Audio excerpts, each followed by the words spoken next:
അവിടെ C P എമ്മിൻ്റെ ഉയർന്നു വരികയാണ്, സി പി എം ഉയർന്നു വരികയാണെന്നൊക്കെ ഇത് കേരളത്തിലെ സോഷ്യൽ മീഡിയയിലും അല്ലെങ്കിൽ സി പി എമ്മിൻ്റെ പത്രങ്ങളുമൊക്കെ അങ്ങനെ പ്രചാരണം നടത്തുന്നുണ്ട്.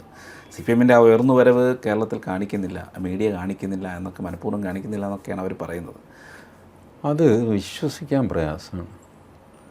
സി പി എമ്മിൻ്റെ ഒരു കൊടി എവിടെയെങ്കിലും ഉണ്ടെങ്കിൽ അത് 10 കൊടിയായിട്ട് കാണിക്കണം കേരളത്തിലെ മാധ്യമങ്ങൾ. അത്രയധികമാണ്. അത് സി പി എമ്മിനോടുള്ള സ്നേഹമല്ല, ബി ജെ പിയോടുള്ള വിരോധമാണ്. ഒരു ഹിന്ദു വിരോധം ഇൻബിൽറ്റ് ആയിട്ടുള്ള. അപ്പോൾ അതുകൊണ്ട് അവിടെ സി പി എമ്മിനെ പുകഴ്ത്തിയാലാണ് ബി ജെ പിയെ ഇത് ചെയ്യാൻ പറ്റുക. കോൺഗ്രസ് ആണെങ്കിൽ കോൺഗ്രസ്സിന് വേണ്ടിയിട്ട് ഇത് ചെയ്യും കേട്ടോ. അപ്പോൾ ഒരു രക്ഷയില്ല, ഒന്നും കാണാനില്ല.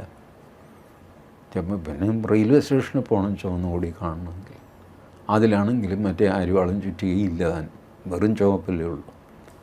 അപ്പോൾ അത്രയ്ക്ക് ഗതികേടായതുകൊണ്ടാണ് മലയാള മാധ്യമങ്ങൾ കാണിക്കാത്തത്. സോഷ്യൽ മീഡിയ പിന്നെ സി പി എമ്മിൻ്റെ ആൾക്കാരുണ്ടല്ലോ അവിടെ. ഞാൻ ഈ ബംഗാളിൽ നിന്ന് വേണമെങ്കിൽ എനിക്ക് ഫീഡ്ബാക്ക് എടുക്കാം. ഞാൻ ഇത്തവണ എടുത്തില്ല. എൻ്റെ ഒരു കാൽക്കുലേഷൻ വെച്ചിട്ടാണ് ഞാൻ വൈദ്യത്തിനോട് പറഞ്ഞത്. എനിക്ക് സുഹൃത്തുക്കളുണ്ട് 2-3 പേര്, അവർ ഒരു പ്രോ ബി ജെ പി ആണ്. പക്ഷേ ഞാനൊരു ഫീഡ്ബാക്ക് ചോദിച്ചാൽ സത്യസന്ധമായിട്ട് പറയും. പിന്നെ ഒരാളുള്ളത് പഴയ കമ്മ്യൂണിസ്റ്റുകാരനാണ്, റിട്ടയേർഡ് കമ്മ്യൂണിസ്റ്റുകാരൻ. ഇപ്പോഴും പുള്ളി കമ്മ്യൂണിസ്റ്റൊക്കെയാണ്, പക്ഷേ വീര്യമൊക്കെ പോയി റിട്ടയറായി, ആക്റ്റീവ് പൊളിറ്റിക്സിലില്ല.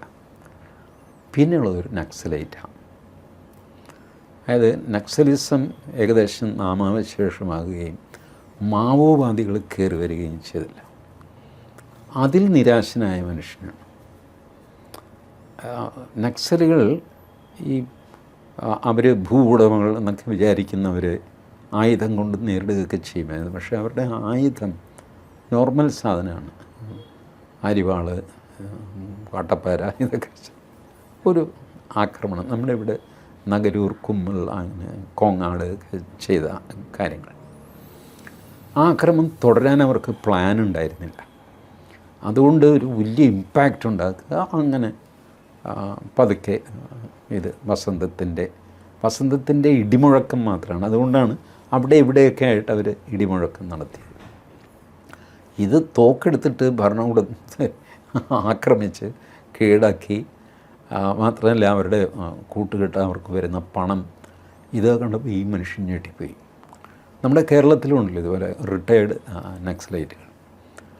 ആ മനുഷ്യൻ നക്സലിസമായിട്ട് ഡിസല്യൂഷൻ്റെ ആയിട്ടല്ല, Naxalism is being taken over by മാവോവാദീസ്. അപ്പോൾ ഇദ്ദേഹം ആക്ടിവിറ്റി നിർത്തി. അങ്ങനെയുള്ളത് ഇവരോടൊക്കെ ചോദിച്ച് എനിക്ക് ഫീഡ്ബാക്കൊക്കെ എടുക്കും. ഞാൻ അതിന് പോയില്ല. നമുക്കൊരു സാമാന്യ അസസ്മെൻ്റ് ഉണ്ടല്ലോ. ഞാൻ തിരഞ്ഞെടുപ്പ് പ്രവചനം നടത്താറില്ല. കാരണം അത് നമ്മൾ പ്രവചിക്കുന്നതും നമ്മൾ നറുക്കെടുക്കുന്നതും ഏകദേശം ഒരേപോലെ ഇരിക്കും. അതുകൊണ്ട് ഞാൻ പണി ചെയ്യാറില്ല. അതുകൊണ്ട് ഇതിൻ്റെ ഒരു ഇൻറ്റ്യൂഷൻ്റെ പുറത്ത് ഞാൻ ഇങ്ങനെ പറയുന്നേ ഉള്ളൂ. ഇത്തവണ അവർക്കാണ്, ഞാൻ ബി ജെ പിക്കാണ് സാധ്യത കാണുന്നത്. ബട്ട് ഇന്ത്യൻ വോട്ടറാണ്, അൺപ്രഡിക്റ്റബിളാണ്, എനിത്തിങ് ക്യാൻ ഹാപ്പൻ.